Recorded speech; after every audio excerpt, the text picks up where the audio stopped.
بسم اللہ الرحمن الرحیم۔ السلام علیکم ورحمۃ اللہ وبرکاتہ۔ خوش آمدید، میں ہوں ڈاکٹر جیلانی، آپ دیکھ رہے ہیں یوٹیوب چینل۔ انسانی مواصلات کے دوران شور سے کیا مراد ہے؟ اگر آپ یہ سلسلہ تواتر سے دیکھ رہے ہیں تو آپ کو اندازہ تو ہو ہی گیا ہوگا کہ انسانی مواصلات ایک نہایت پیچیدہ عمل ہے، اور یہ کہ اسی کی وجہ سے انسانوں میں اتفاق و اختلاف پیدا ہوتا ہے، اسی کی وجہ سے دوستی اور دشمنی ہوتی ہے، اور اسی کی وجہ سے لڑائی جھگڑا یا محبت و نفرت وغیرہ۔ بہرحال بات شروع ہوئی تھی کہ اطلاعات و اشارات کی ارسال و ترسیل یا حصول و وصول کیسے ہوتا ہے۔ اس میں آپ نے دیکھا تھا کہ ایصالی اطلاع کا اجرا کر کے کسی ذریعے کا استعمال کرتے ہوئے اسے موصولی تک بھیجتا ہے۔ یہ اطلاعات و اشارات مختلف چھلنیوں سے یعنی عمل تقدیر سے گزرتی ہیں۔ یہ عمل کسی خاص ماحول اور تناظر میں ہوتا ہے۔ عمل تقدیر کے 3 طریقے بھی آپ جان چکے ہیں۔ اب دیکھتے ہیں کہ شور سے کیا مراد ہے۔ شور سے کیا مراد ہے؟ شور 2 طرح کا ہوتا ہے، ایک بیرونی شور، دوسرا اندرونی شور۔ بیرونی شور کا تعلق باہر کے شور سے ہے، دبی آوازوں سے لے کر بلند آوازیں، چیخ و پکار، کان پھاڑ دینے والی آوازیں، ان سب سے انسان کا دھیان بھٹک جاتا ہے۔ اگر حصہ سماعت میں کوئی خرابی نہ ہو تو آواز کا آنا تو ناگزیر ہے، آپ چاہیں یا نہ چاہیں آواز تو سنائی دے گی۔ یہ اور بات ہے کہ آپ اس پر دھیان نہ دیں، کیونکہ بعض آوازیں ایسی ہوتی ہیں کہ انسان ان کا عادی ہو جاتا ہے اور اسے عام طور پر اس کا احساس بھی نہیں ہوتا۔ مثلا اگر آپ کسی ایسی جگہ رہتے یا کام کرتے ہیں جہاں بہت زیادہ شور ہوتا ہو تو آپ اس کے عادی ہو جاتے ہیں، آپ کا ذہن اس شور سے قطع تعلق کر لیتا ہے، اس شور کا ذہنی انقطاع ہو جاتا ہے۔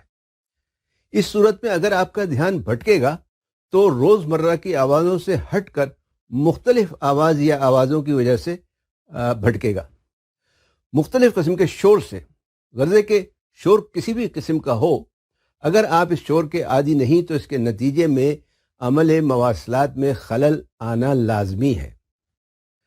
دوسرا ہے اندرونی شور۔ اندرونی شور کا تعلق انسان کے اندر کے شور سے، اسے آپ سوچ بھی کہہ سکتے ہیں۔ انسانی دماغ میں ہر وقت خیالات کی بھرمار رہتی ہے، لاشعوری طور پر ایک طرح کی خود کلامی ہوتی رہتی ہے۔ انسان کے تمام خیالات، جذبات و احساسات، سوالات و جوابات، ایمانیات وغیرہ کا اظہار اسی خود کلامی یا سوچ کی بدولت ہوتا ہے۔ اس خود کلامی کی وجہ سے بھی مواصلات میں خلل واقع ہوتا رہتا ہے۔ مواصلات کا سلسلہ ٹوٹتا اور جڑتا رہتا ہے۔ جہاں جہاں تسلسل ٹوٹتا ہے وہاں وہاں آپ کو خالی جگہ پر کرنا پڑتی ہیں، اور خالی جگہ پر کرنے کے چکر میں خالی خولی مسائل پیدا ہو جاتے ہیں۔ مثلا آپ نے یہ نہیں بلکہ یہ کہا تھا، نہیں میں نے یہ نہیں بلکہ یہ کہا تھا، نہیں آپ کا مطلب یہ نہیں بلکہ یہ تھا، مجھے خوب پتہ ہے اس بات سے آپ کا کیا مطلب ہے۔ آپ ہر بات کا غلط مطلب نکال لیتے، مطلب آپ سمجھ ہی گئے ہوں گے۔ گو کہ اندرونی شور کا تعلق ہر قسم کی مواصلات سے ہے، لیکن بالمشافہ مواصلات کی صورت میں جہاں ایصالی و موصولی آمنے سامنے موجود ہوتے ہیں، جذبات و احساسات کا غلبہ عام طور پر زیادہ ہوتا ہے۔ یہ خود کلامی ایصالی و موصولی دونوں میں ہر لمحہ جاری رہتی ہے۔ جیسے ہی 2 یا 2 سے زیادہ اشخاص آمنے سامنے آتے ہیں، ایک دوسرے کو تولنا شروع کر دیتے ہیں۔ ابھی بات شروع بھی نہیں ہوتی کہ ایک دوسرے کے بارے میں کوئی رائے قائم کر لی جاتی ہے، اچھی یا بری۔ اسی لیے کہا جاتا ہے کہ پہلا تاثر ہی آخری تاثر ہوتا ہے، یا پہلی نظر ہی آخری نظر ہوتی ہے۔ خود کلامی کا تعلق انسان کی اندرونی مواصلات سے، یہ ایک قسم کی غیر صوتی مواصلات ہے۔ غیر صوتی مواصلات وہ اطلاعات و اشارات ہیں جو انسان کو اس کی حس سماعت کے علاوہ باقی چاروں حواس کے ذریعے سے ملتی ہیں، خاص طور پر حس بصری و محسوسہ سے، یعنی دیکھنے اور محسوس کرنے کی حسیات سے۔ ان میں کچھ تو اختیاری ہوتی ہیں اور کچھ غیر اختیاری۔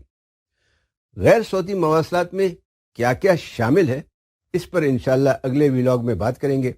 ویڈیو دیکھنے کا شکریہ۔ پسند آئی ہو تو لائک، کمنٹ اور شیئر ضرور کریں۔ چینل کو بھی سبسکرائب کر لیں۔ مجھے دعا میں یاد رکھیں۔ فی امان اللہ۔